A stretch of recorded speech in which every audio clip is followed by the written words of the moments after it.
«Lárgate de aquí ahora mismo, vieja inmunda». Mi nuera gritó, y luego me tiró del pelo con fuerza en medio de la fiesta de bodas, frente a más de 500 invitados. Todas las miradas se clavaron en mí. Y entonces, su padre me escupió directamente en la cara. Un salivazo caliente y de olor agrio. Mi hijo no solo no hizo nada para detenerlos, sino que aplaudió y vitoreó, como si estuviera viendo un espectáculo de entretenimiento barato. Lo miré a los ojos. Solo vi cobardía y vergüenza, ocultas tras una sonrisa torcida. Toda su familia estalló en carcajadas, creyendo que yo me quedaría allí temblando, en silencio como siempre. Pero esta vez, saqué mi teléfono. Marqué un solo número. Dije una sola frase. 15 minutos después, la boda entera se sumió en el caos. Y eso era solo el principio. No aparten la vista, porque la verdad está a punto de ser revelada. Yo, Ximena Albornoz Calderón, soy la mujer que solía levantarse antes del amanecer para tostar café en una olla de barro para mi esposo e hijo. Yo bordé el nombre de mi hijo en las servilletas para la cena. Vendí cientos de buñuelos en el mercado de Tepito para que él pudiera ir a la universidad. Y ahora, yacía en el suelo, a sus pies. La voz de Camila, mi nuera, sonó tan fría como una cuchilla afilada cortando el aire. Gritó mientras me tiraba del pelo hacia atrás con tal fuerza que casi perdí el equilibrio. Pero antes de que pudiera comprender lo que estaba sucediendo, un salivazo tibio y pegajoso me golpeó en la cara. Quien me había escupido era don Rogelio, el padre de Camila. Vestía un traje de seda, lucía un llamativo Rolex de oro, y su perfume penetrante eclipsaba la lujosa decoración del salón de bodas del Hotel Hacienda del Sol. Me miró como si yo fuera una mancha repugnante en el reluciente suelo de mármol blanco. «Escoria de pueblo, fuera de mi vista», siseó entre dientes. Instintivamente, giré la cabeza, buscando la mirada de Leónidas, otro nombre para Mateo en este pasaje.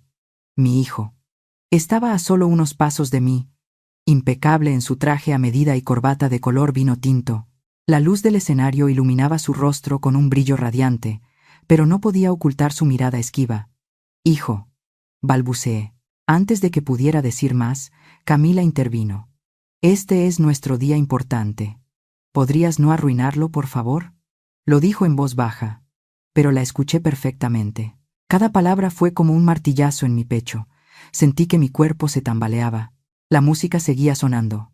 Las risas no cesaban. Los invitados, las mismas personas a las que una vez serví tamales calientes en el patio de mi casa, ahora levantaban sus teléfonos para grabar cómo mi nuera me agredía y humillaba en público.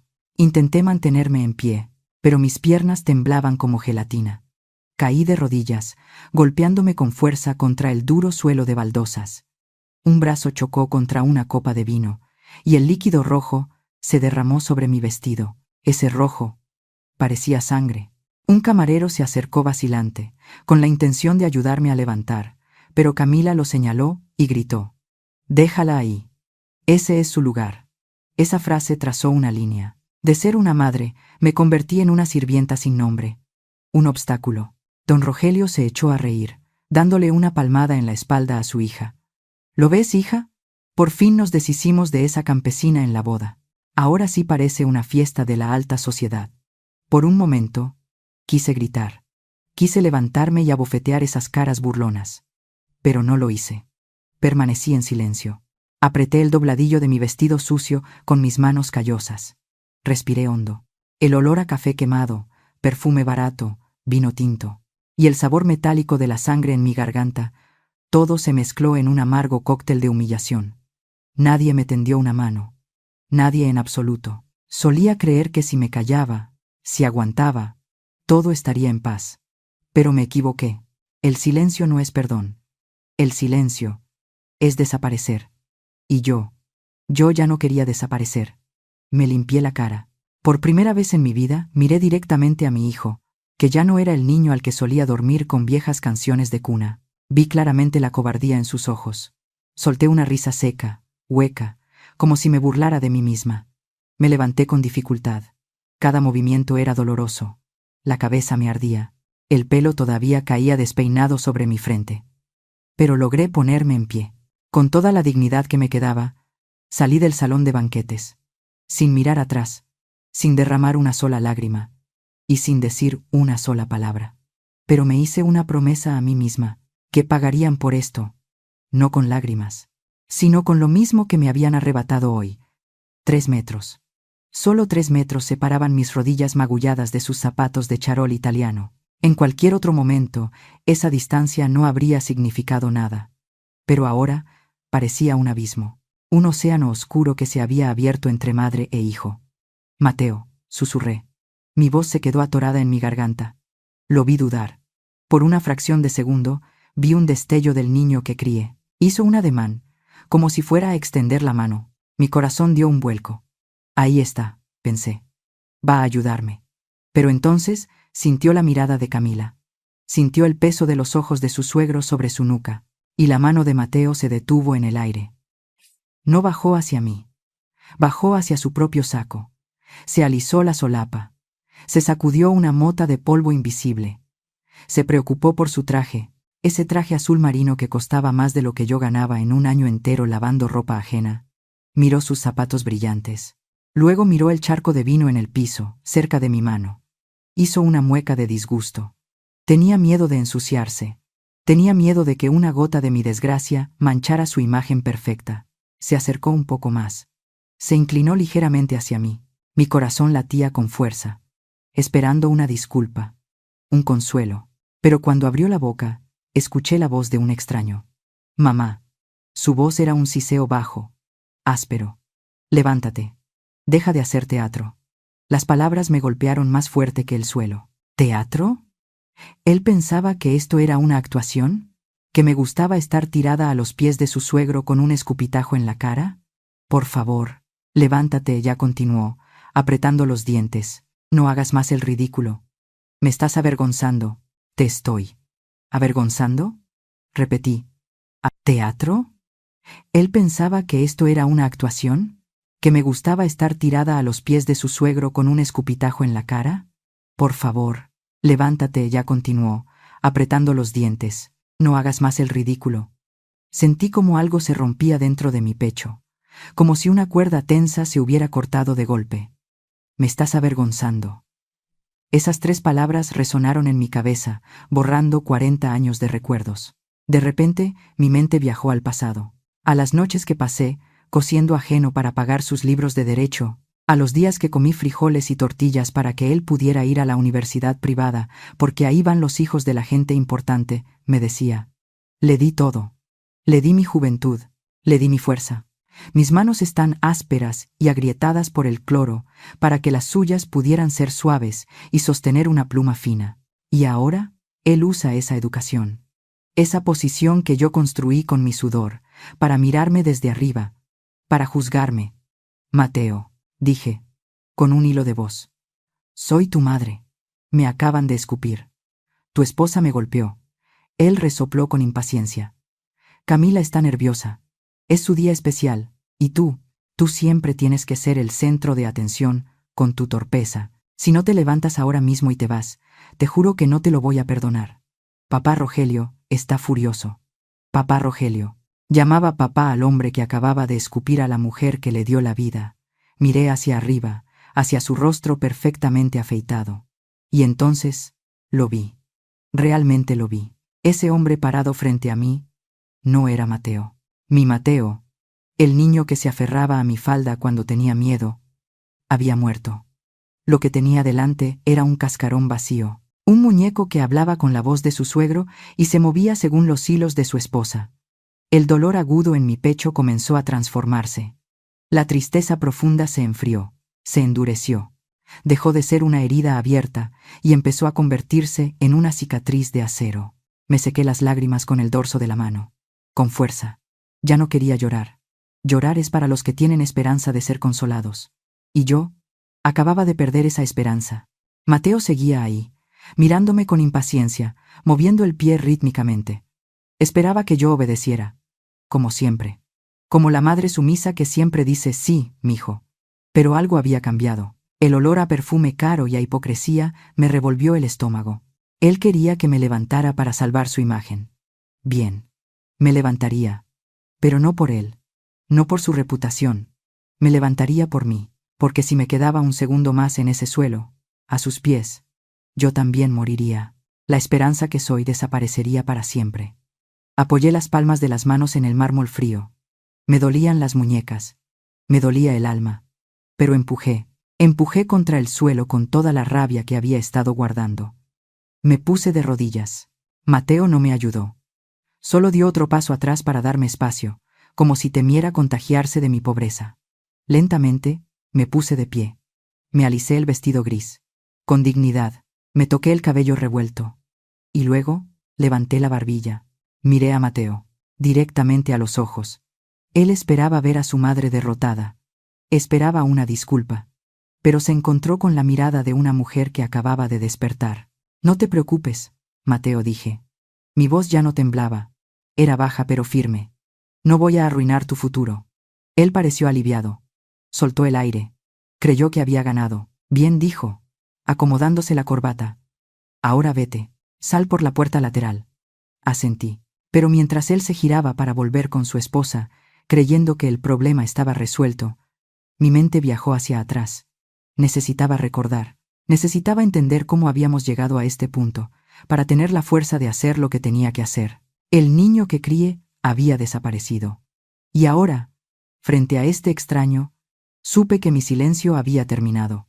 Para entender por qué terminé en el suelo, humillada y sola, tenemos que retroceder el reloj. Solo 10 minutos. 10 minutos antes del golpe. 10 minutos antes de que mi hijo me negara. Todo parecía perfecto. Demasiado perfecto para ser real. Estábamos en el momento del brindis. El maestro de ceremonias, un hombre con voz de locutor de radio, me había llamado al estrado, y ahora dijo, resonando en los altavoces, unas palabras de la madre del novio, la señora Esperanza.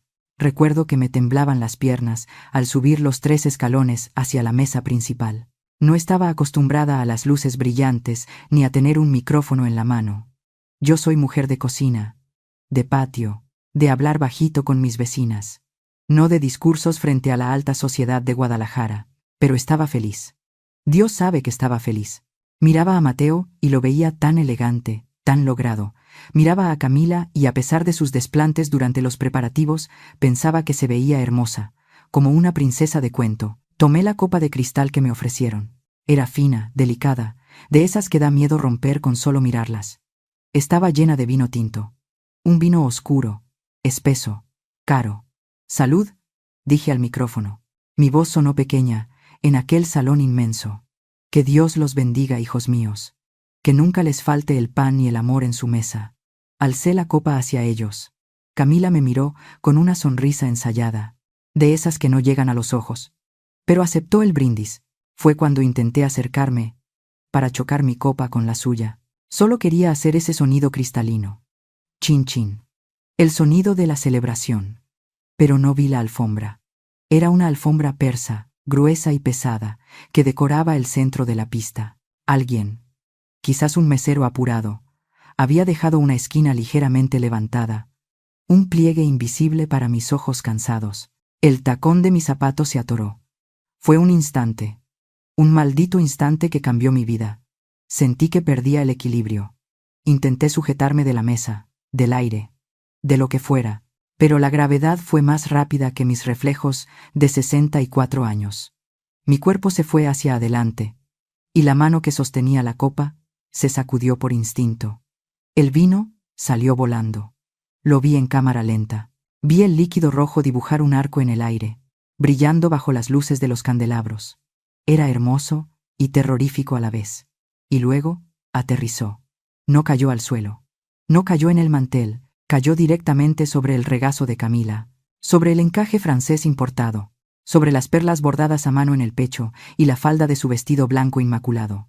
El sonido de la copa rompiéndose contra el piso fue el primer aviso del desastre, pero el segundo sonido fue peor.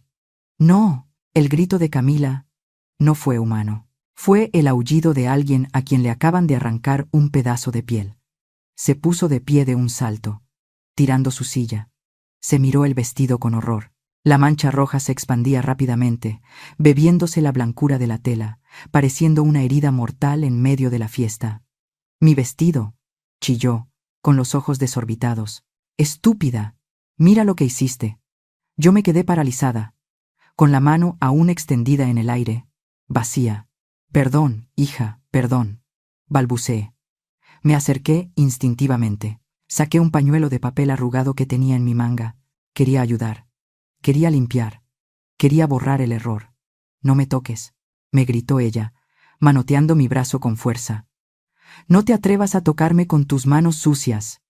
Vas a embarrarlo más». Me quedé quieta, encogida, sintiéndome la cosa más pequeña e inútil del mundo. El salón estaba en silencio, observando el drama. Y fue entonces cuando apareció Leticia, la madre de la novia, la dueña de la casa y de la situación. Leticia Morales siempre había sido amable conmigo. O eso creía yo. Me sonreía en las cenas, me ofrecía té, me decía que qué bueno que nuestros hijos se quisieran. Pero siempre había algo en su mirada, una barrera invisible, un muro de cristal blindado que separa a los que tienen de los que sirven. Leticia se acercó rápidamente, puso una mano sobre el hombro de su hija histérica y la otra levantada hacia los invitados, pidiendo calma.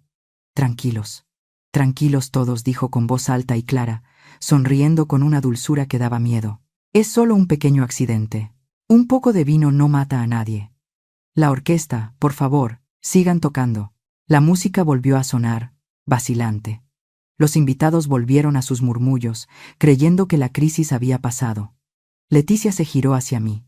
Su rostro seguía manteniendo esa sonrisa de anfitriona perfecta. Sus labios estaban curvados hacia arriba. Pero sus ojos eran dos pozos de hielo. Se acercó a mí, tanto que pude oler su perfume caro, una mezcla de nardos y dinero viejo. Me tomó del brazo. Parecía un gesto de apoyo, como si me estuviera sosteniendo para que no me cayera de nuevo. Pero sus dedos se clavaron en mi carne. Apretó fuerte, muy fuerte, y entonces susurró tan bajito que solo yo pude escucharla, pero cada palabra se clavó en mi corazón como una aguja. «Te lo dije», Rogelio murmuró, sin dejar de sonreír a la galería. «Sabía que esto pasaría. Es lo que pasa cuando invitas a gente de pueblo a lugares decentes». Me quedé helada. «Doña Leticia». Yo intenté defenderme. «Cállate», me cortó, manteniendo su tono suave y venenoso. «Eres torpe, eres vulgar, y acabas de arruinar la foto principal de la revista de sociales». Apretó mi brazo un poco más, haciéndome daño. «Mírate», siguió susurrando, «con ese vestido barato y esos zapatos viejos. Pareces la sirvienta que se coló en la fiesta. Deberías haberte quedado en tu cocina, Esperanza. Ahí es donde perteneces. No aquí». Me soltó el brazo con un empujón disimulado. «Ahora, hazte a un lado», ordenó. «Deja que los profesionales limpien tu desastre». Retrocedí, temblando. Mis ojos se llenaron de lágrimas. No por el accidente, no por el vestido, sino por la crueldad gratuita, por descubrir que, durante todo este tiempo, para ellos, yo no era la madre de Mateo. No era una suegra, no era familia, era gente de pueblo. Era un estorbo necesario, que toleraban solo porque su hija se había encaprichado con mi hijo. Miré a Camila. Ella seguía llorando por su vestido, como si se le hubiera muerto alguien. Para ella, ese pedazo de tela importada valía más que mi dignidad. Valía más que mis intenciones. Valía más que yo. Ese fue el momento. Ese fue el instante exacto en que la copa de vino se derramó. Pero lo que realmente se rompió fue el velo que cubría mis ojos. La violencia que vendría después. El jalón de pelo. El escupitajo. Todo eso solo fue la consecuencia física de lo que acababa de pasar en ese susurro. Ellos no nos querían. Nunca nos quisieron.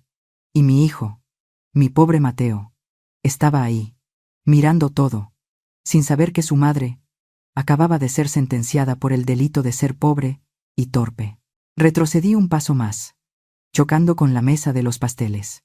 Y fue ahí cuando Camila, al ver que yo seguía cerca, perdió los estribos por completo y se lanzó hacia mí. Pero antes de contarles cómo sus manos se enredaron en mi cabello, «Amigos, quiero pedirles un favor. Deténganse un segundo. Miren sus pantallas. Están escuchando la historia de una madre que solo quería dar una bendición. y terminó siendo tratada como una criminal por manchar una tela. Si ustedes, al igual que yo, piensan que ninguna mancha de vino, por costosa que sea, justifica humillar a una anciana, si creen que el respeto a una madre vale más que todo el encaje francés del mundo, por favor, denle like a este video ahora mismo. Y dejen un comentario abajo con la frase «Estoy con la madre». Necesito leerlos. Necesito saber que no estoy loca. Necesito saber que no soy la única que piensa que crié a mi hijo con demasiado amor y muy poca disciplina, y que por eso estoy pagando este precio. Su apoyo me da la fuerza para contarles lo que hice después, porque créanme, no me quedé llorando en ese rincón para siempre. Me puse de pie, me alisé el vestido. Creí que lo peor había pasado. Creí que al recuperar mi compostura, podría al menos retirarme con la cabeza en alto, quizás sentarme en una mesa del fondo, invisible, hasta que la fiesta terminara. Pero me equivoqué. La crueldad no tiene fondo. Rogelio Morales, el padre de la novia, no estaba satisfecho con haberme escupido. Quería borrarme. Se limpió las manos con una servilleta de lino, como si yo fuera una bacteria, y miró a mi hijo. Mateo dijo. Su voz era seca, autoritaria, como la de un capataz hablando con un peón. Soluciona esto, ahora. Mateo parpadeó. Nervioso. Sí, papá Rogelio. Ella ya se iba. ¿No me has entendido? Lo interrumpió Rogelio, señalando la puerta de salida con un gesto brusco. No la quiero aquí. No quiero que respire el mismo aire que mis invitados. O se va ella en este mismo instante, o se acaba la fiesta y retiro mi inversión en tu bufete mañana mismo. Tú decides. Fue un ultimátum. Claro. Directo. Brutal. Todo el salón contuvo el aliento. Yo miré a mi hijo. Era el momento de la verdad. Era el momento en que él debía decir: es mi madre. Si ella se va, yo también me voy. Pero Mateo no lo pensó. No dudó ni un segundo. El miedo a perder el dinero, el miedo a perder su estatus, fue más fuerte que la sangre. Se giró hacia mí. Sus ojos evitaron los míos. Miró mi hombro izquierdo. Mamá dijo, con voz tensa: tienes que irte. ¿Me estás corriendo? Pregunté. Mi voz sonó hueca. ¿De tu propia boda? No lo hagas más difícil, respondió él, dando un paso hacia mí. Y entonces, sentí su mano. Puso su mano en mi espalda, entre los omóplatos. No era una caricia, no era un abrazo, era un empujón. Suave, sí, pero firme. Me estaba empujando hacia la salida. Camina, susurró. Mis pies se movieron solos, como si yo fuera un robot. Comenzamos a caminar. El pasillo hacia la puerta parecía interminable. A cada paso, sentía las miradas de los 300 invitados clavadas en mi nuca. Escuchaba los murmullos. Pobre mujer. ¡Qué vergüenza! Se lo buscó por venir así vestida. Mateo caminaba detrás de mí, no a mi lado. Detrás, como un guardia de seguridad escoltando a un delincuente. Sentía la presión de su mano en mi espalda, guiándome, asegurándose de que no me desviara. Pasamos junto a las mesas llenas de comida que no probaría. Pasamos junto a los arreglos florales que costaban más que mi casa. Mi mano derecha apretaba con fuerza el asa de mi bolso viejo. Mis nudillos estaban blancos de tanta presión. Dentro de ese bolso, en un sobremanila sencillo, estaba mi vida entera. Estaban las escrituras de un departamento en la zona norte de Zapopan. Un departamento nuevo, con 2 habitaciones y un balcón grande. Lo había comprado vendiendo el terreno que me dejó mi abuelo en Tepatitlán, el único patrimonio que tenía. Lo vendí todo. Me quedé sin nada para darles a ellos un techo propio, para que no tuvieran que vivir con los suegros, para que Mateo fuera un hombre independiente. Era mi regalo de bodas, mi sacrificio final. Llegamos a la puerta de entrada. El aire fresco de la noche me golpeó la cara. Mateo se detuvo en el umbral. No cruzó la puerta. Él se quedaba dentro, en el mundo de los ricos. Yo salía afuera, al mundo de los olvidados. Pide un taxi, me dijo, sin mirarme. Vete a la terminal y regresa al pueblo. Hijo. Lo detuve. Me giré para verlo una última vez. Quería darle una oportunidad. Una última oportunidad de redención. Abrí mi bolso. Mis dedos temblorosos tocaron el sobremanila. Hijo. Espera, dije, con la voz quebrada. Antes de irme. Traje algo para ti. Es tu regalo de bodas. Saqué el sobre un poco. Solo se veía la esquina del papel amarillo. Mateo miró el sobre. Luego miró mi bolso gastado, hizo una mueca de fastidio. Él pensó que era dinero, pensó que eran los ahorros de una vieja lavandera. Unos cuantos billetes arrugados de 20 pesos. O quizás una estampa religiosa. O un pañuelo bordado. No tenía idea de que ahí dentro estaba la llave de su libertad. Resopló. Un sonido de desprecio puro. Extendió la mano y empujó el sobre de vuelta hacia el fondo de mi bolso. Con fuerza. Guárdalo, dijo. Pero Mateo, es importante. Es para que ustedes vivan. Que te lo guardes, te dije. Me interrumpió, alzando la voz por primera vez. No quiero tus limosnas, mamá. No quiero tus billetes viejos que huelen a humedad. Me quedé helada. ¿Limosnas? Susurré. Sí. Limosnas, escupió él. Mira este lugar. Mira a esta gente. Aquí no necesitamos tus centavos. Aquí sobra el dinero. Guárdate tus monedas para el pasaje de autobús. Las vas a necesitar. Cerró mi bolso con un golpe seco de su mano. Ese golpe cerró también mi corazón. Vete ya, dijo. Y no me llames.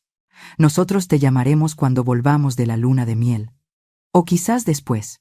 Me dio un último empujón. Esta vez en el hombro. Para sacarme del umbral.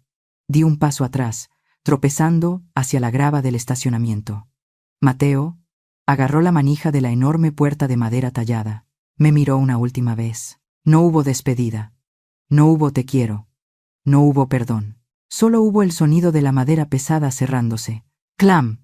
El sonido retumbó en la noche. La música de la orquesta, que había estado amortiguada, volvió a sonar fuerte dentro del salón. Escuché aplausos, escuché risas. La fiesta continuaba. Celebraban. Celebraban que habían sacado a la basura. Me quedé ahí, de pie, sola en la oscuridad del estacionamiento, con mi vestido gris, mi bolso viejo y un departamento de 3 millones de pesos que mi hijo acababa de rechazar porque pensó que eran monedas. El viento sopló. Sentí frío, pero no era el frío de la noche, era el frío de la muerte, porque en ese momento supe que Mateo había muerto para mí. El hijo que yo conocía no existía más. Bajé la mirada hacia mi bolso, acaricié el cuero desgastado. No son monedas. Hijo, susurré al viento. Era tu vida. Mis lágrimas se secaron. De golpe, ya no había espacio para la tristeza. La tristeza es un lujo que no me podía permitir. Ahora, solo había espacio para una claridad absoluta. Me di la vuelta. Le di la espalda a la hacienda, a la música y a la traición. Caminé hacia la calle vacía. Mis tacones resonaban en el asfalto. Tac, tac, tac. Cada paso me alejaba de ellos. Cada paso me devolvía a mí misma. Saqué mi teléfono celular del bolsillo. Era un modelo viejo, con la pantalla estrellada, pero funcionaba. Marqué un número, no el de un taxi. Marqué el único número que importaba ahora. Mis dedos se movieron con firmeza sobre el teclado. Era hora de hacer la llamada. El viento de la noche no estaba frío. Lo que me helaba era el alma. Me quedé allí, parada en la grava del estacionamiento, bajo la luz amarillenta de un farol solitario. A mis espaldas, la música de la orquesta seguía sonando. El Danubio azul, un vals elegante para encubrir la basura que acababan de barrer fuera de la casa. Llevé la mano a mi mejilla derecha. La saliva de Rogelio Morales ya se había secado, pero la sensación seguía ahí. Pegajosa, asquerosa, como una marca de ganado que dice: esta mujer no vale nada. Me limpié con fuerza. Froté mi piel hasta que me dolió, hasta que sentí ardor. No quería borrar la saliva. Quería borrar a la esperanza de hace 10 minutos. Quería borrar a la madre sumisa, a la mujer que agachaba la cabeza, a la viuda que pedía perdón por existir. Me toqué el cabello. Solté el resto de los pasadores que Camila no me había arrancado. Dejé que mi pelo gris, largo y ondulado, cayera sobre mis hombros. Ya no había necesidad de peinados elegantes. Ya no había necesidad de fingir. Miré mis manos. Esas manos que Mateo despreciaba porque estaban ásperas. Apreté los puños. Sentí la fuerza en mis dedos. La misma fuerza que usé para tallar pisos, para cargar cubetas de agua, para levantar a una familia entera cuando mi esposo murió. ¿En qué momento se me olvidó quién era yo? ¿En qué momento permití que un par de trajes caros y unos apellidos rimbombantes me hicieran sentir pequeña? Soy Esperanza Martínez. Vengo de la Tierra Roja de los Altos. Mi padre era un hombre que no se doblaba ante nadie. Mi hermano Simón es el hombre más respetado de su ejido. Y yo crié a una serpiente. Acaricié mi bolso viejo. Ahí dentro seguía el sobre Manila. Las escrituras del departamento. Mateo dijo que eran limosnas. Dijo que no necesitaba mis centavos. Una risa seca, sin alegría, escapó de mi garganta. Pobre, tonto, murmuré a la noche. Él creía que el poder estaba en la tarjeta de crédito de su suegro. No sabía que el verdadero poder estaba aquí, en este papel que él despreció sin mirar. El departamento no estaba solo a su nombre. Estaba a nombre de los dos, con una cláusula de usufructo vitalicio a mi favor, una protección que el notario me obligó a poner por si acaso. Bendito notario. La tristeza que sentía hace un momento se evaporó, se fue volando con el viento. Y en su lugar llegó una calma peligrosa, fría, metálica. Dicen que la ira de una madre es como una tormenta, pero la decepción de una madre, eso es un invierno eterno. Saqué mi teléfono celular. La pantalla estaba estrellada, pero los números brillaban claros en la oscuridad. Busqué el contacto. Simón. Hermano. Simón Martínez. Mi hermano mayor. El hombre que vendió sus vacas para pagar la universidad de Mateo.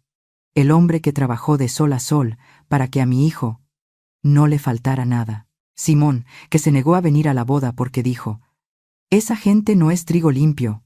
Esperanza. Nos miran por encima del hombro. Yo no voy a donde no me quieren.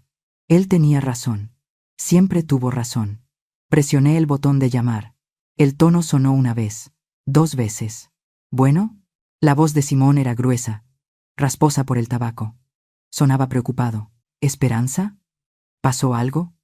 ¿Por qué me llamas a esta hora? Deberías estar bailando. Respiré hondo.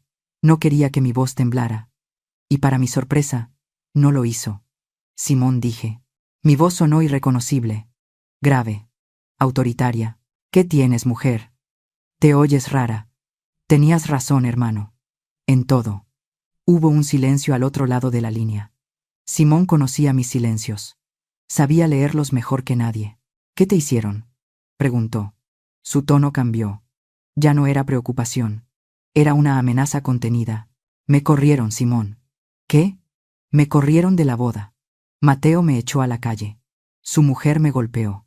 Su suegro me escupió en la cara. Escuché un golpe al otro lado. Algo cayó al suelo. Probablemente la taza de café de Simón. Voy para allá, gruñó. Voy a matar a ese malagradecido. No lo detuve. No quiero violencia, Simón. No somos como ellos. No vamos a rebajarnos a golpes. Entonces, ¿qué quieres que haga? ¿Que me quede cruzado de brazos mientras humillan a mi hermana? Quiero que vengas por mí. Ahora. Hice una pausa. Miré hacia la enorme puerta de madera de la hacienda. Imaginé a Mateo adentro, bebiendo champán, creyendo que se había librado de su pasado, y Simón. Agregé, con voz de hielo, trae la camioneta grande. Y trae a los muchachos. A tus hijos. ¿Para qué? El departamento, Simón. El regalo de bodas. ¿Qué pasa con él? Mateo no lo quiso. Dijo que eran limosnas. Así que, vamos a recuperarlo. ¿Recuperarlo? Simón pareció confundido un segundo. Tengo los papeles aquí. Pero las llaves. Las llaves de la entrega física están en tu guantera, ¿verdad? Sí. Aquí las traigo. Iba a dártelas mañana. Bien. Tráelas. Y trae las herramientas. Vamos a asegurarnos de que esa casa siga siendo nuestra. Si él no me quiere a mí, tampoco quiere mi sudor. Simón guardó silencio un momento. Luego, escuché el sonido de unas llaves tintineando y una puerta abriéndose. ¿Entendido? Patrona, dijo Simón. Y por primera vez en años, me llamó así.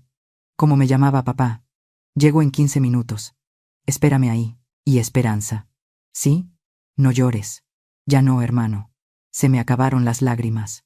Ahora solo tengo memoria. Colgué. Guardé el teléfono en mi bolso. No caminé hacia la parada del autobús como me ordenó Mateo. No me escondí en la oscuridad. Me di la vuelta y me paré justo en medio de la entrada principal del estacionamiento, bajo el foco de luz, donde cualquiera que entrara o saliera tuviera que verme. Crucé los brazos sobre mi pecho. Alicé mi espalda. Levanté la barbilla. La música seguía sonando adentro. Risas. Alegría falsa. Que disfruten sus últimos 15 minutos de paz. Que beban su vino caro. Que bailen sus valses vieneses. porque en 15 minutos la camioneta de Simón va a cruzar esa reja, y no viene sola. Viene cargada con 40 años de dignidad pisoteada. Mateo pensó que al echarme se deshacía del problema. No sabía que, al echarme, acababa de invitar a su peor pesadilla. Miré mi reloj de pulsera barato. 14 minutos. La cuenta regresiva había comenzado. 15 minutos. Ni un minuto más, ni un minuto menos. Adentro, la fiesta había recuperado su ritmo. Escuchaba las risas forzadas y el tintineo de los cubiertos de plata. Seguramente Rogelio Morales estaba brindando por haberse deshecho del problema. Pero entonces, el suelo vibró. No fue un terremoto. Fue algo más poderoso. A lo lejos, se escuchó un rugido grave. Motores bocho. Las luces de los faros cortaron la oscuridad. 1, 2, 3 camionetas pick-up. No eran autos de lujo. Eran camionetas de trabajo, con lodo en las llantas y fuerza en el chasis, de esas que usamos en el campo de Jalisco. La primera, una Ford roja, se detuvo frente a mí. La puerta se abrió, una bota vaquera pisó la grava con firmeza. Bajó Simón, mi hermano. Llevaba su sombrero de siempre y camisa a cuadros. No llevaba traje, pero tenía más dignidad que cualquier hombre dentro de ese salón. Detrás de él, bajaron mis sobrinos, Jorge, Luis, Toño, hombres grandes, de espaldas anchas. Simón vio mi maquillaje corrido y mi cabello suelto. Su mandíbula se tensó. Vamos, dijo.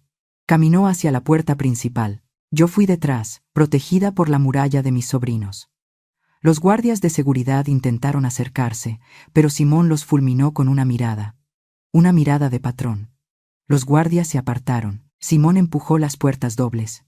El golpe seco resonó como un disparo. La orquesta cayó de golpe. 300 rostros se giraron. Vieron a un grupo de hombres de campo en el umbral de su fiesta de gala. Y me vieron a mí, la mujer expulsada, regresando con su ejército. Simón caminó directo a la pista. Sus botas resonaban en el mármol. Tac, tac, tac. Mateo, desde la mesa principal, se puso pálido. Se le cayó la copa de la mano. Rogelio Morales se levantó, furioso. ¿Qué significa esto?, gritó. Seguridad. Saquen a estos rancheros. Simón lo ignoró. Subió al escenario y le quitó el micrófono al cantante. El salón se quedó helado. Buenas noches, la voz de Simón retumbó en las bocinas, grave y rasposa. Lamento interrumpir su circo. Bájate de ahí, chilló Camila. Llamen a la policía. Llámala, retó Simón. Pero antes, van a escuchar. Señaló a Mateo con un dedo calloso. Ustedes creen que este muchacho es un gran partido. Creen que tiene dinero. Creen que el departamento de lujo en Puerta de Hierro, donde van a vivir, es fruto de su trabajo. Hubo murmullos. Mateo negaba con la cabeza, suplicando en silencio. Pues se equivocan, tronó Simón. Ese departamento no lo compró él. Lo compró esta mujer. Mi hermana, Esperanza.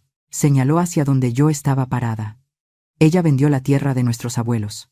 Vendió su patrimonio para que este poco hombre tuviera dónde caerse muerto. Los invitados jadearon. La cara de Rogelio cambió del rojo al gris. Pero hace un momento siguió Simón, bajando el tono a uno peligroso. Ustedes la corrieron. La humillaron. Le escupieron.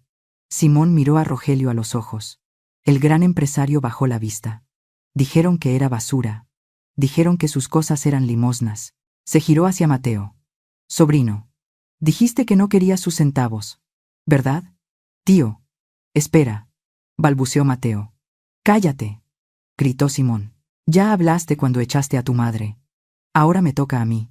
Sacó un papel de su bolsillo. Una copia de las escrituras. Si la madre no es bienvenida en esta familia, su dinero tampoco. Y con un movimiento lento, deliberado, Simón rompió el papel por la mitad. El sonido pareció amplificado. Lo rompió otra vez. Y otra. Tiró los pedazos al aire.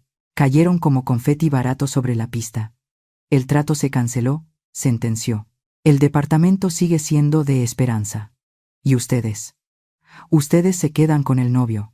Pero viene sin casa, sin tierra y sin madre. Tiró el micrófono al suelo. El golpe resonó como un martillazo de juez. Vámonos, Esperanza. El caos estalló. ¿Qué?, gritó Camila, agarrando a Mateo de las solapas. ¿Me dijiste que era tuyo? Mentiroso. Eres un fraude, bramó Rogelio, empujando una mesa. Me engañaste. Los invitados hablaban a la vez. Algunos reían, otros grababan con sus celulares. Yo me di la vuelta. No miré la cara de terror de Mateo. Ya no me importaba. Caminé hacia la salida. Mis sobrinos me abrieron paso. Simón me puso su brazo sobre los hombros. Un brazo pesado y protector. Salimos al aire fresco. Detrás de nosotros quedaban los gritos sobre dinero. Porque eso eran ellos. Solo dinero. Y cuando les quitas el dinero, solo queda ruido. Subí a la camioneta. Mientras nos alejábamos, vi por el espejo retrovisor. La boda perfecta era un gallinero alborotado. Por primera vez en la noche, sonreí. La guerra había empezado. Y yo acababa de ganar la primera batalla. Dicen que el tiempo lo cura todo. Es mentira. El tiempo solo pone polvo sobre las heridas, pero no las cierra. Pasaron 4 años. 4 largos años desde esa noche en que mi hermano Simón rompió las escrituras y me llevó de regreso al pueblo. 4 años de silencio. 4 años de despertar cada mañana preguntándome si mi hijo ya habría desayunado. Yo vivía tranquila en Tepatitlán, ayudando a Simón en el rancho, cuidando gallinas y remendando ropa. Pero la sangre llama, y la sangre de una abuela llama más fuerte. Me enteré por una vecina que mi nieto, el pequeño Santiago, cumplía 3 años. 3 años. Y yo no conocía su risa. No conocía el color de sus ojos. Solo lo había visto en fotos robadas de las redes sociales que me enseñaban mis sobrinas. Esa mañana, me levanté antes del amanecer. No podía quedarme de brazos cruzados. Mi orgullo de madre estaba herido. Sí. Pero mi amor de abuela seguía vivo, terco como una mala hierba que crece entre las piedras. Preparé mole. No cualquier mole. El mole especial de nuestra familia. Ese que lleva 3 días de preparación. Tosté los chiles, molí el chocolate de metate, sazoné con ajonjolí y almendras. Era el plato favorito de Mateo cuando era niño. Mamá, tu mole sabe a fiesta, me decía él chupándose los dedos. Pensé que quizás, solo quizás, el sabor de su infancia podría ablandar su corazón de piedra. También llevaba un paquete envuelto en papel estraza. Adentro había un suéter. Lo había tejido yo misma durante las noches de invierno. Lana suave, azul cielo, con unos patitos bordados en el pecho. No era de marca. No tenía etiquetas italianas, pero tenía cada puntada hecha con una oración por mi nieto. Tomé el autobús a Guadalajara. Mis manos sudaban sujetando la olla de peltre con el mole y el regalo. Llegué a la casa de los Morales, una mansión enorme en una zona privada. Tuve que rogarle al guardia de la entrada que me dejara pasar solo para dejar un paquete. Toqué el timbre. Mi corazón latía desbocado. La puerta se abrió. No fue Mateo quien salió. Fue Camila. Estaba más delgada, más rubia, más fría. Me miró como quien mira a un vendedor ambulante molesto. «¿Qué haces aquí?», preguntó, sin abrir la reja de seguridad. «Vengo a ver a mi nieto», dije, alzando la olla y el paquete. «Es su cumpleaños. Le traje un suéter y el mole que le gustaba a Mateo». Camila soltó una carcajada seca. «¿Mole?», dijo con asco. «En esta casa no comemos grasas. Y menos esa cosa oscura que mancha todo». Abrió la reja, pero no para dejarme pasar. Me arrebató el paquete del suéter. Lo abrió bruscamente, rompiendo el papel. Sostuvo el suéter azul con 2 dedos, como si estuviera infectado. «¿Lana corriente?», se burló. «Mi hijo viste ropa importada de Europa. Esa tela le va a dar alergia. Es un trapo. Lo hice con mis manos», susurré. «Pues tus manos no son bienvenidas», dijo ella. Y entonces hizo lo impensable. Me devolvió el suéter tirándolo al suelo, a la tierra del jardín, y luego le dio un manotazo a la olla de peltre que yo sostenía. La tapa voló. El mole, espeso, oscuro y caliente, se derramó sobre mis zapatos, sobre mis piernas. Sentí el ardor de la salsa caliente en mi piel, pero dolió más ver el trabajo de 3 días tirado en el concreto, desperdiciado como basura. «Llévale esa porquería a los cerdos de tu rancho», dijo Camila, «y no vuelvas. Si Mateo te ve, se va a enojar mucho». Cerró la puerta. Me quedé ahí, oliendo a chocolate y chile, con los zapatos manchados y el corazón estrujado. Pero no me fui al pueblo. Soy necia. Soy madre. Sabía que esa noche celebrarían la fiesta grande en el restaurante más lujoso de la ciudad, en la zona de Andares, un lugar de paredes de cristal y luces doradas. Solo quería verlo. Solo quería ver a Santiago de lejos. Me limpié como pude en un baño público. Esperé a que cayera la noche. Llegué al restaurante. Desde la banqueta, a través de los ventanales enormes, parecía otro mundo. Un mundo cálido, brillante. Y ahí los vi. Vi a Rogelio Morales, alzando una copa, riendo con la boca abierta. Vi a Camila, retocándose el labial. Y vi a Mateo. Se veía cansado. Tenía ojeras. Pero sonreía cada vez que su suegro le hablaba. Y en una silla alta, como un pequeño príncipe, estaba Santiago, mi nieto. Tenía el mismo cabello rizado que Mateo a esa edad. Mis ojos se llenaron de lágrimas. Era tan hermoso. Saqué de mi bolso el último regalo que me quedaba. No era el suéter. Era un caballito de madera. Mi hermano Simón lo había tallado a mano. Un juguete simple, rústico, de madera de pino que olía a bosque. Me acerqué a la entrada. No pensaba entrar. Solo quería darle el caballito a un mesero y pedirle que lo pusiera en la mesa del niño. Me paré cerca del cristal. Y entonces Mateo me vio. Nuestras miradas se cruzaron a través del vidrio. Yo le sonreí. Una sonrisa triste, tímida. Levanté el caballito de madera para que lo viera, como diciendo, «Mira, hijo, para tu niño». Esperé ver una reacción. Esperé que saliera. Esperé que, por un segundo, recordara quién le dio la vida. Pero el terror cruzó su rostro. Miró a Rogelio. Miró a Camila. Nadie me había visto aún. Solo él. Y en lugar de salir a abrazarme, Mateo hizo una seña. Llamó a un hombre de traje negro que estaba en la puerta. Un guardia de seguridad. Un guarura. Mateo me señaló con el dedo, con un gesto de pánico, y luego se llevó el dedo a la boca pidiendo silencio. El guardia asintió y caminó hacia mí. Era un hombre enorme. «Señora», dijo, con voz dura. «No puede estar aquí. Solo quiero dejar esto. Es para mi nieto».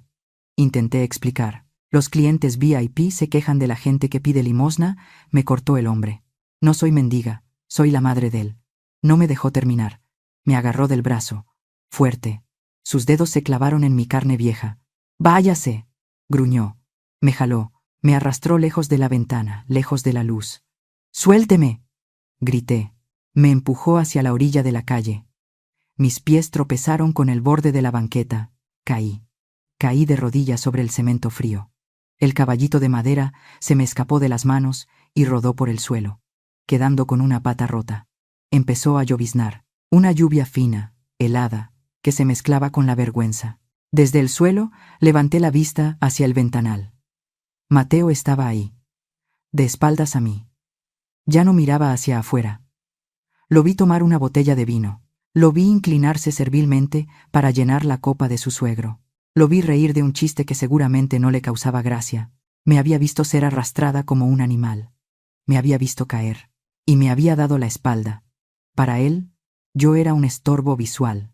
Una mancha en su paisaje de cristal. Recogí el caballito roto.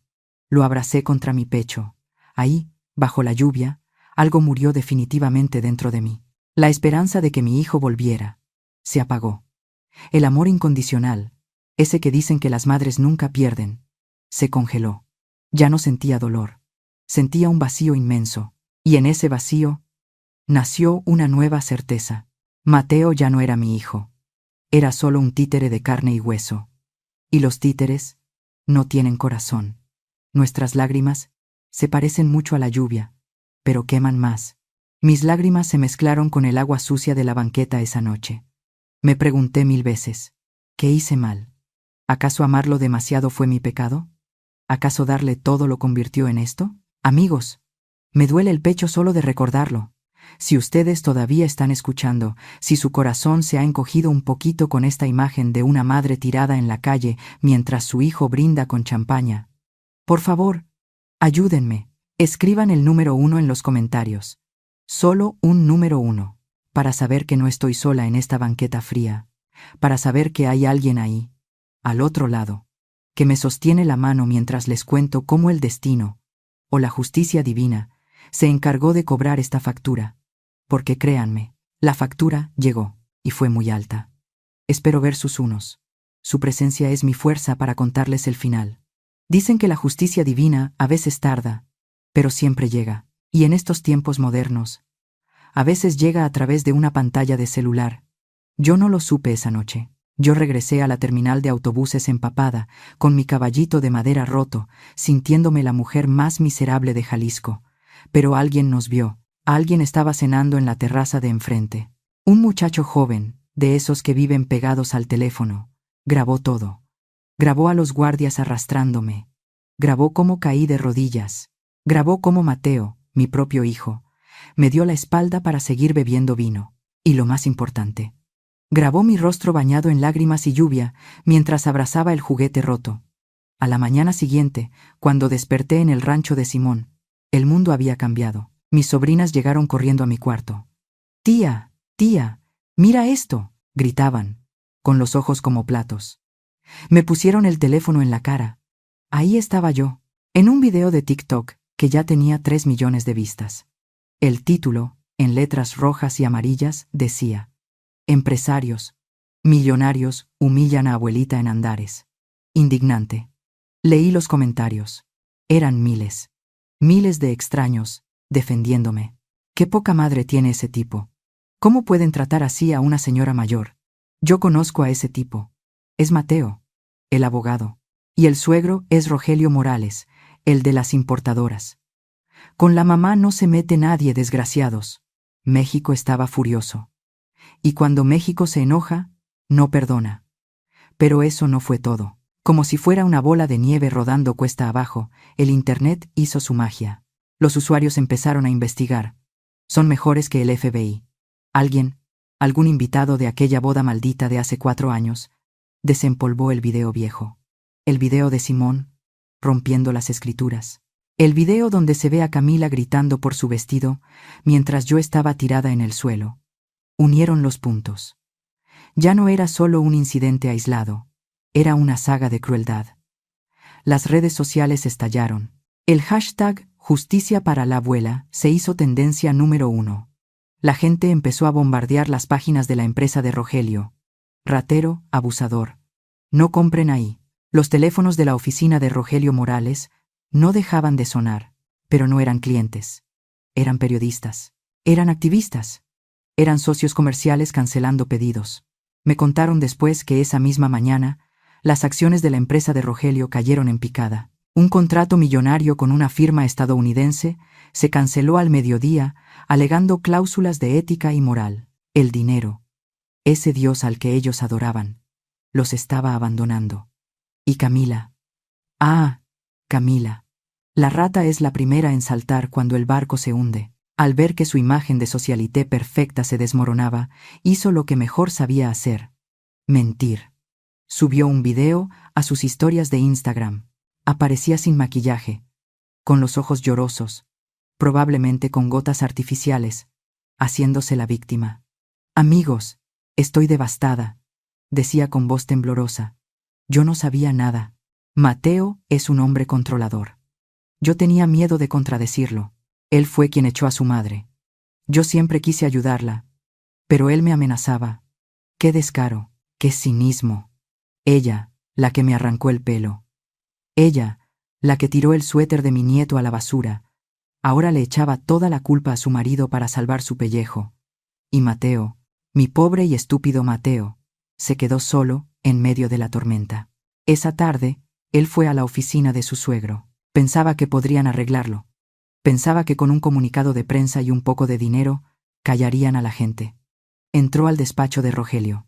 Rogelio estaba rojo, sudando, aflojándose la corbata mientras gritaba por teléfono a sus abogados. Cuando vio entrar a Mateo, colgó el teléfono de un golpe. El silencio en esa oficina debió ser terrible. Mateo intentó hablar.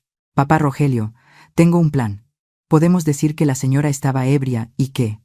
El sonido de la cachetada resonó en todo el edificio. No fue una cachetada común, fue un golpe con la mano abierta, con toda la fuerza de un hombre que acaba de perder millones de pesos. Mateo cayó al suelo, agarrándose la cara. Sangraba por la boca.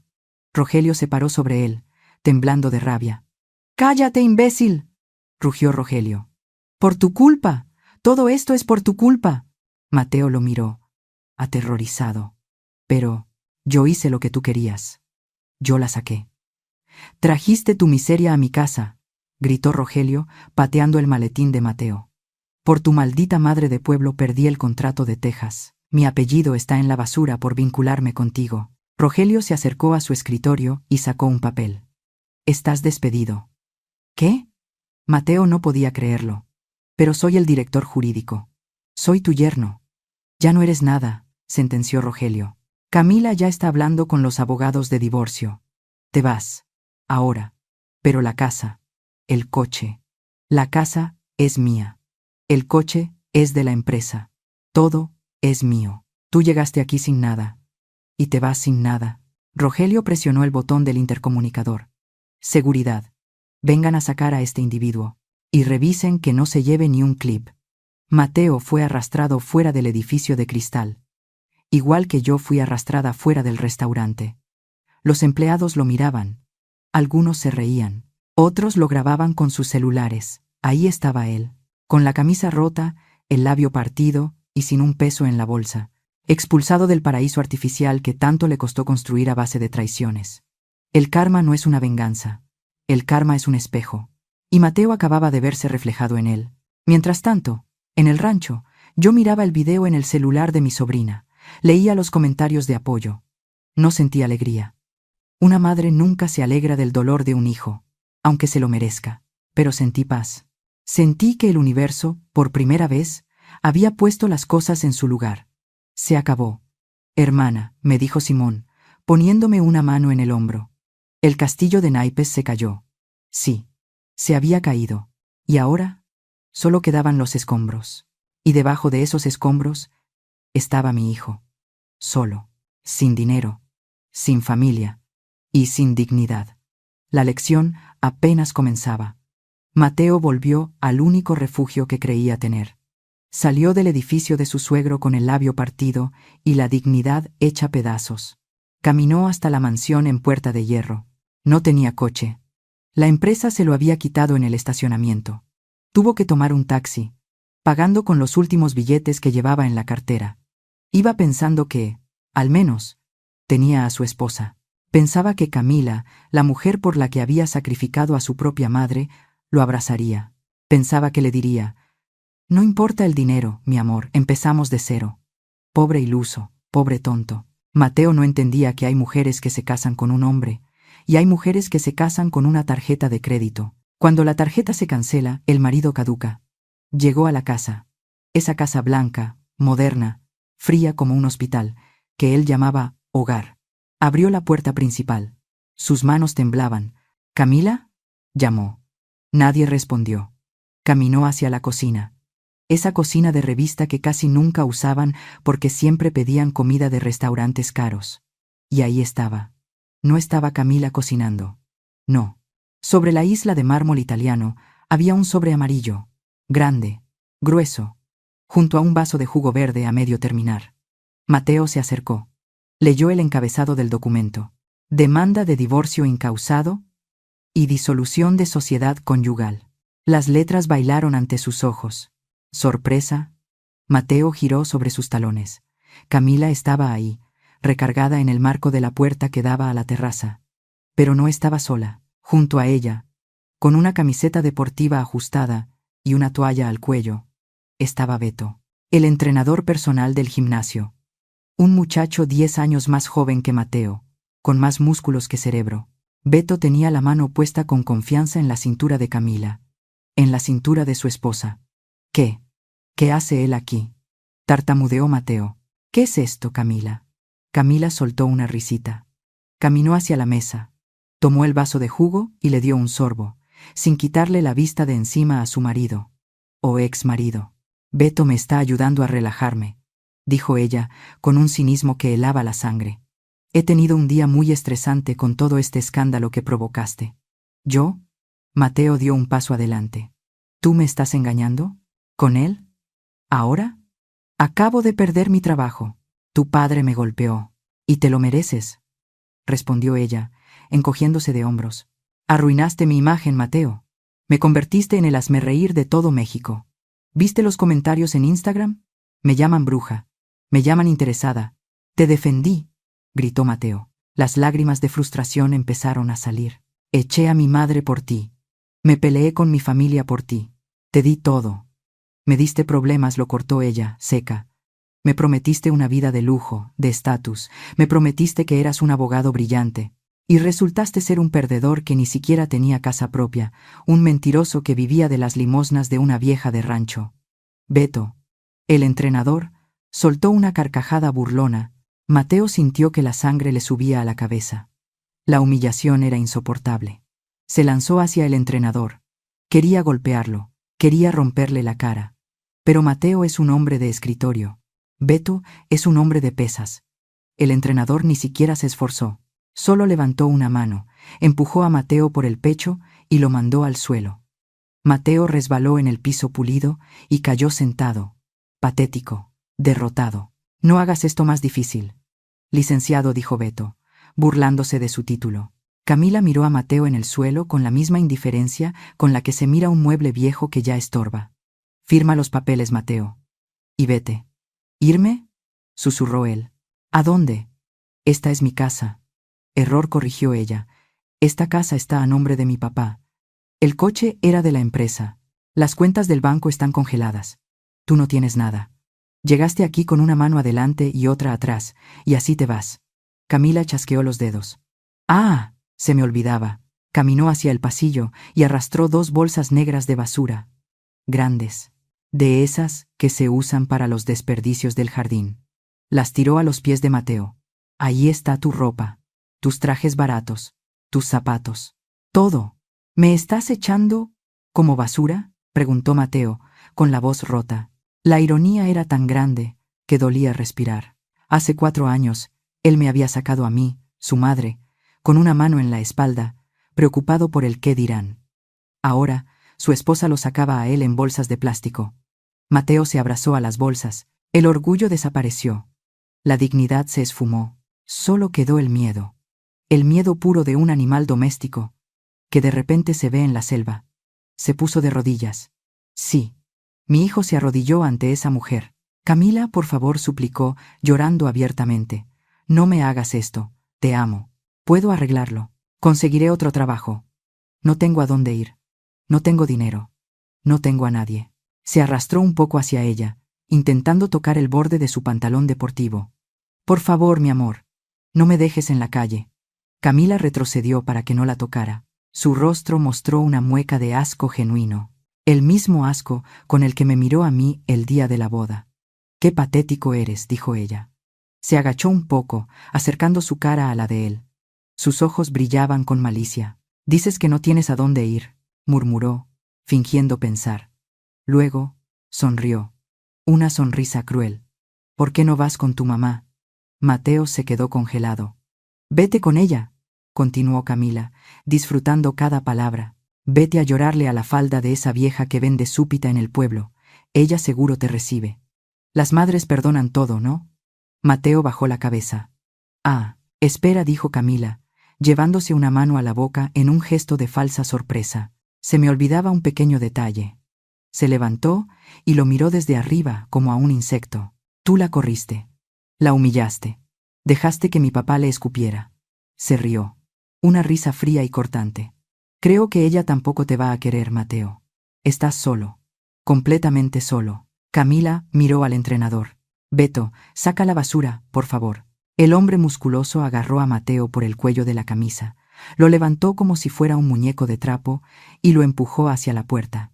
Le aventó las 2 bolsas negras después. Mateo tropezó y cayó en la entrada de adoquín. La puerta de la mansión se cerró con un golpe seco. El mismo sonido de hace 4 años. Mateo se quedó ahí, sentado sobre sus bolsas de basura, mirando la puerta cerrada. Empezó a llover. Parecía que el cielo también quería burlarse de él. No tenía trabajo, no tenía esposa, no tenía casa, y lo peor de todo, no tenía madre. Miró hacia la calle vacía, y por primera vez en su vida de adulto, Mateo Martínez supo lo que era el verdadero frío. No el del clima, sino el frío de no tener un hogar en el mundo. Tardó 3 semanas, 3 semanas completas, desde que Camila lo echó a la calle como basura, No sé dónde durmió esas noches. No sé qué comió. Me imagino que vendió su reloj, ese reloj caro que presumía tanto, para pagar el pasaje de autobús hasta Tepatitlán. O quizás pidió aventón en la carretera. Lo supe porque los perros del rancho empezaron a ladrar. Pero no ladraban con furia. Ladraban con inquietud. Los perros reconocen el olor de la sangre, aunque esa sangre venga podrida. Era medianoche. Simón ya dormía, roncando suavemente en su cuarto. Pero yo estaba despierta. Una madre siempre presiente cuando la desgracia toca a la puerta. Escuché pasos arrastrados en la grava, pasos pesados, cansados. Luego, el golpe en la madera. Un golpe débil, sin fuerza. Me levanté de mi sillón. No corrí. La esperanza de hace 4 años habría corrido descalza para abrir, preocupada, angustiada, pero esa mujer ya no existía.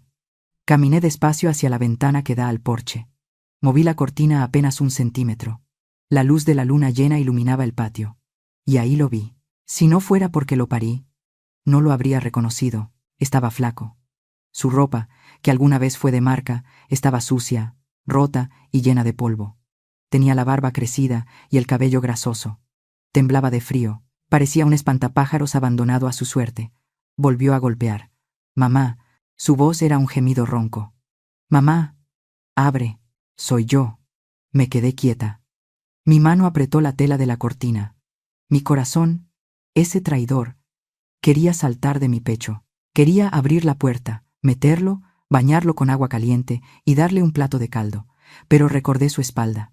Recordé cómo me dio la espalda en el restaurante mientras yo estaba tirada en la lluvia. Recordé su vergüenza.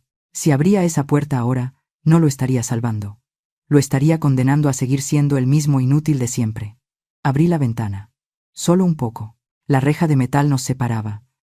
Él levantó la vista. Sus ojos estaban hundidos, rojos de llorar. Mamá, sollozó al verme. Mamá, perdóname. Tenías razón. Camila es una bruja. Me quitó todo. No tengo a dónde ir. Tengo hambre, mamá. Déjame entrar. Se acercó a la reja, estirando sus manos sucias hacia mí. Mírame, estoy arrepentido. Te juro que estoy arrepentido. Lo miré con una calma que me asustó a mí misma. ¿Quién eres?, pregunté. Mateo parpadeó, confundido. ¿Cómo que quién soy? Soy Mateo, tu hijo, tu bebé. Negué con la cabeza lentamente. Te equivocas, dije, con voz firme, sin dejar que se me quebrara. En esta casa vivía un niño llamado Mateo. Era bueno, era noble, pero ese niño murió hace 4 años. Mamá, no digas eso.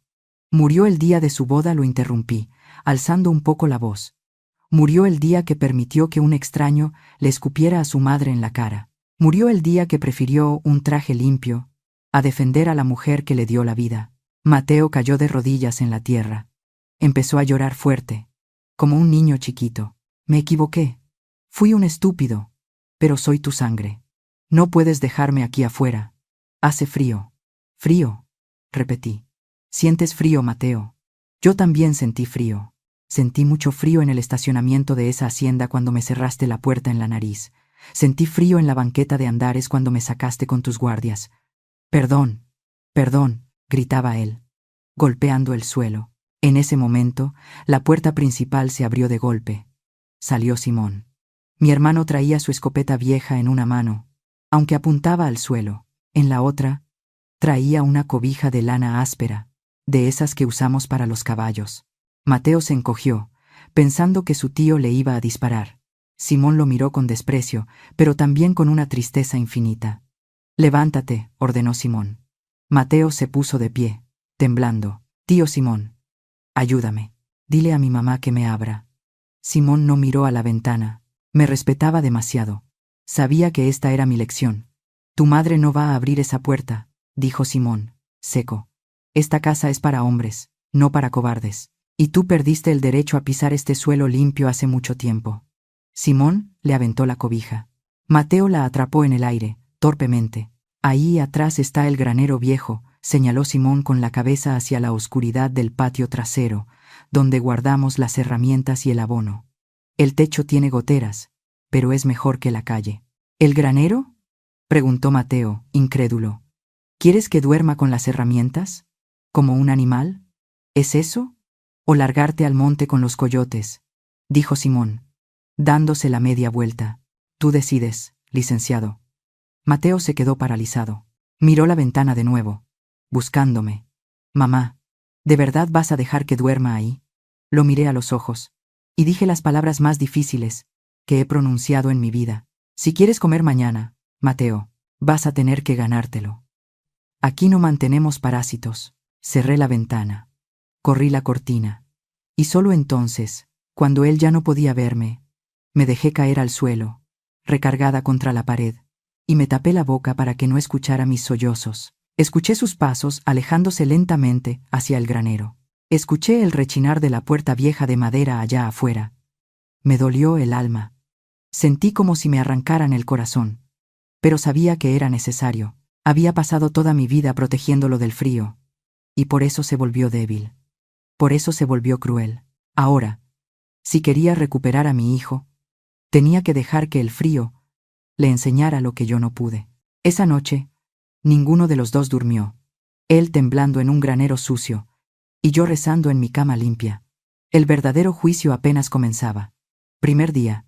Sus manos sangraron. Eran manos de licenciado, manos suaves, acostumbradas a teclear en computadoras y a firmar documentos con plumas caras. Manos que nunca habían tocado la tierra, salvo para sacudirse el polvo de los zapatos. Simón no tuvo piedad. A las 5 de la mañana, antes de que saliera el sol, lo levantó a gritos. Le dio un azadón y le señaló el campo de maíz que había que limpiar de hierba mala. Si no trabajas, no comes, le dijo mi hermano. Yo lo veía desde la ventana de la cocina. Veía a mi hijo, con su camisa de marca hecha jirones, golpeando la tierra seca con torpeza. Sudaba a chorros, se quejaba. A media mañana, tiró el azadón y se sentó a llorar bajo el sol. Mi corazón de madre quería salir corriendo. Quería llevarle un vaso de limonada fría. Quería decirle: ya, hijo, descansa, no es necesario. Pero me amarré las manos al delantal, me mordí los labios hasta casi sangrar. No, si lo ayudaba ahora, lo mataba. El Mateo débil tenía que morir para que naciera el hombre. Pasó una semana, luego 2, luego un mes. Algo empezó a cambiar. Mateo dejó de quejarse. Su piel, antes pálida de oficina, se puso morena, tostada por el sol de Jalisco. Sus manos se llenaron de callos duros. Sus uñas se llenaron de tierra negra que no salía ni con jabón. Por primera vez en su vida, Mateo conocía el valor de un plato de frijoles. Antes, despreciaba mi comida. Ahora, cuando llegaba del campo al atardecer, devoraba las tortillas con sal como si fueran el manjar más exquisito del mundo. Y algo más pasó. Algo que no había visto en años. Mateo empezó a dormir. En la ciudad, me contaron que tomaba pastillas para la ansiedad, que vivía estresado por las deudas, por complacer a Camila, por mantener las apariencias. Aquí, en el granero viejo, caía rendido en su catre de paja, dormía el sueño profundo y reparador del hombre que se ha ganado su descanso. Dormía en paz, porque el cansancio del cuerpo limpia la conciencia. Una tarde de domingo, Simón le dio el día libre. Yo estaba en el patio, desgranando maíz. Mateo estaba limpiando el rincón del granero donde dormía. Movía cajas viejas, trebejos que llevaban años acumulando polvo. De repente, el ruido cesó. Se hizo un silencio extraño en el granero. Me levanté despacio y me acerqué a la puerta de madera. Mateo estaba sentado en el suelo, sobre la paja. Tenía una caja de galletas oxidada entre las piernas. De esas cajas donde las abuelas guardamos hilos y recuerdos. En sus manos, sostenía mi viejo cuaderno de cuentas. Un cuaderno escolar, de pasta azul, donde yo anotaba cada peso que ganaba lavando y planchando. Y dentro del cuaderno había un papel doblado, amarillo por el tiempo. Era el recibo de la venta del terreno de mi abuelo. Lo vi leerlo. Vi cómo sus ojos recorrían la cifra. Una cifra pequeña para un rico, pero inmensa para nosotros. Vi cómo leía la fecha, 2 semanas antes de su boda, y vi cómo leía la nota que yo había escrito al margen con mi letra temblorosa. Para que mi hijo tenga un techo y no tenga que humillarse ante nadie. Con todo mi amor, mamá. Mateo soltó el aire de golpe, como si le hubieran dado un puñetazo en el estómago. Empezó a temblar. No era el llanto de berrinche que hizo cuando Camila lo echó. No era el llanto de miedo de cuando llegó a mi puerta. Era un llanto silencioso, profundo, desgarrador. Se llevó el cuaderno al pecho. Lo abrazó con fuerza, manchando la pasta azul con sus dedos sucios de tierra. Se dobló sobre sí mismo, encogiéndose, meciéndose hacia adelante y hacia atrás. «Mamá», susurró a la soledad del granero. «Mamá, ¿qué hice?» Por fin lo entendía. Por fin entendía que el dinero sucio que despreció era el sudor de mi frente, que las limosnas eran mi vida entera entregada en un papel. Entendió que mientras él se avergonzaba de mí por ser pobre, yo me había hecho pobre para que él fuera rico. Me recargué en el marco de la puerta. Una lágrima solitaria rodó por mi mejilla. Pero esta vez no era de dolor, era de alivio. El cascarón se había roto. La soberbia se había disuelto en sudor y lágrimas. Mateo levantó la vista y me vio. No intentó esconderse. No se limpió la cara. Me miró con los ojos rojos, hinchados, pero limpios. Por primera vez en 4 años, vi a mi hijo. Al verdadero. No dijo nada. No pidió perdón. Las palabras sobraban. Solo bajó la cabeza, avergonzado, pero humilde. Yo tampoco dije nada. Me di la vuelta y regresé a la cocina. Serví un plato de caldo de pollo. Caliente. Humeante. Le puse un vaso de agua fresca de limón. Salí al patio y dejé la charola en la entrada del granero, sin entrar. «Come», le dije suavemente. «Mañana hay que cosechar». Él asintió, tomando la cuchara con su mano callosa y temblorosa. Esa tarde, bajo el cielo naranja de Tepatitlán, supe que mi hijo había regresado. No el abogado exitoso, no el esposo trofeo, sino Mateo, mi Mateo, el hombre que tuvo que perderlo todo para encontrarse a sí mismo. Ha pasado 1 año, 365 vueltas al sol desde que mi hermano Simón rompió aquellas escrituras en la pista de baile. Hoy es domingo. En la cocina del rancho no huele a perfumes caros ni a arreglos florales de invernadero. Huele a café de olla con canela.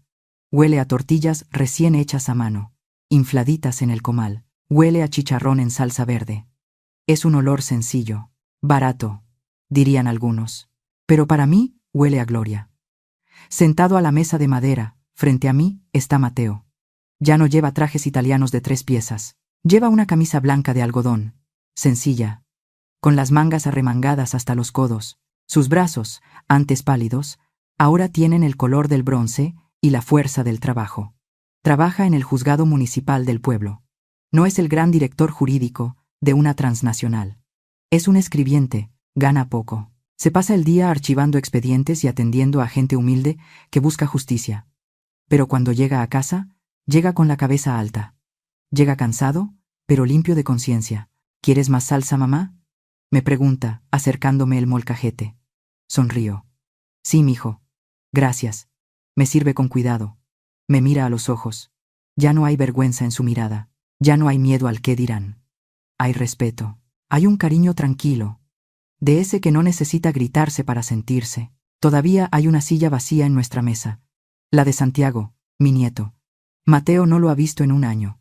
La familia Morales ha usado todo su dinero y sus influencias para bloquear las visitas. Han intentado pintar a Mateo como un monstruo. Pero Mateo no se rinde. Ahora conoce la ley desde abajo. Y está peleando.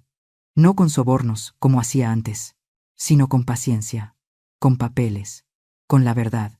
Ayer me dijo, no importa cuánto tarden, mamá. Un día, Santiago sabrá quién es su padre, y sabrá que su abuela lo espera con un caballito de madera nuevo. Yo le creo, porque el hombre que se levanta a las 5 de la mañana para trabajar la tierra es un hombre que sabe esperar. Terminamos de comer. Mateo recoge los platos y se pone a lavar. Ver a mi hijo, el licenciado, con las manos llenas de espuma de jabón, tallando los trastes sin quejarse, es mi mayor trofeo. Salimos al pórtico. El sol está bajando sobre los campos de Tepatitlán. El cielo se pinta de naranja y violeta. La tierra roja de los altos de Jalisco brilla con esa luz mágica de la tarde. A lo lejos, las filas de agave azul se extienden como un mar quieto. Nos sentamos en las mecedoras viejas. El rechinido de la madera acompaña el canto de las chicharras. Miro a mi hijo y pienso en todo lo que hemos perdido para llegar aquí. Perdimos una casa de lujo. Perdimos el estatus. Perdimos amigos que solo estaban en las buenas. Pero ganamos algo que el dinero de Rogelio Morales nunca podrá comprar: la libertad. Amigos que me han escuchado hasta aquí, quiero decirles algo. Algo que aprendí con lágrimas y con dolor. A todas las madres que me escuchan, yo aprendí que amar a un hijo no significa solapar sus errores, no significa cubrir sus faltas para que no sufra. Yo amé mal a Mateo durante muchos años. Le di todo fácil, y por eso creé un monstruo. A veces, el amor más grande es dejar que se caigan, dejar que se golpeen contra el suelo duro, dejar que pasen frío, porque solo en el suelo se aprende a levantar la cara. Solo el frío enseña a valorar el calor del hogar. No tengan miedo de decir no, no tengan miedo de cerrar la puerta. A veces, cerrar la puerta es la única forma de abrirles los ojos. Y a los hijos, a los hombres y mujeres que tienen la suerte de tener a su madre viva, miren a Mateo. Él tuvo que perder sus millones, su coche, su esposa trofeo y su apellido importante para encontrar su conciencia. Tuvo que dormir en un granero para despertar. No sean como él. No esperen a perderlo todo. La familia es la única red de seguridad que no se rompe cuando caes. El mundo allá afuera es cruel. Los jefes te despiden. Las parejas te pueden dejar por un entrenador de gimnasio. El dinero se va tan rápido como llega. Pero la madre siempre está. Incluso cuando te cierra la puerta, está del otro lado rezando por ti. No cambien un amor eterno por un aplauso momentáneo. El vestido de novia de Camila, ese trapo francés de $1000 por el que me humillaron, seguramente ya está guardado en una caja, amarillento y olvidado. O quizás lo tiraron a la basura. Las fiestas se acaban, las luces se apagan, la belleza se marchita, pero el plato de sopa caliente de mamá, ese sabor se queda en el alma para siempre. El sol termina de ocultarse detrás de los cerros de agave. El aire refresca. Mateo se levanta y me pone una manta sobre los hombros. «Métete ya», mamá me dice suavemente. Empieza a hacer frío. Le tomo la mano. Su mano callosa. Su mano honesta. «Sí, hijo», le digo. «Vamos adentro». Entramos a la casa. Nuestra casa. Pequeña, vieja, pero llena de dignidad. Cerramos la puerta. Pero esta vez, no dejamos a nadie afuera. Estamos todos los que tenemos que estar. Mi nombre es Esperanza Martínez. Me humillaron. Me escupieron. Me echaron a la calle. Pero hoy, mientras me voy a dormir bajo el techo que recuperé con mi propia fuerza, sé que soy la mujer más rica del mundo. Porque recuperé a mi hijo. Y eso, queridos amigos, eso vale más que todos los edificios de Guadalajara juntos. Gracias por escuchar mi historia. Y recuerden, la vida da muchas vueltas, pero el camino a casa siempre empieza en el corazón de una madre.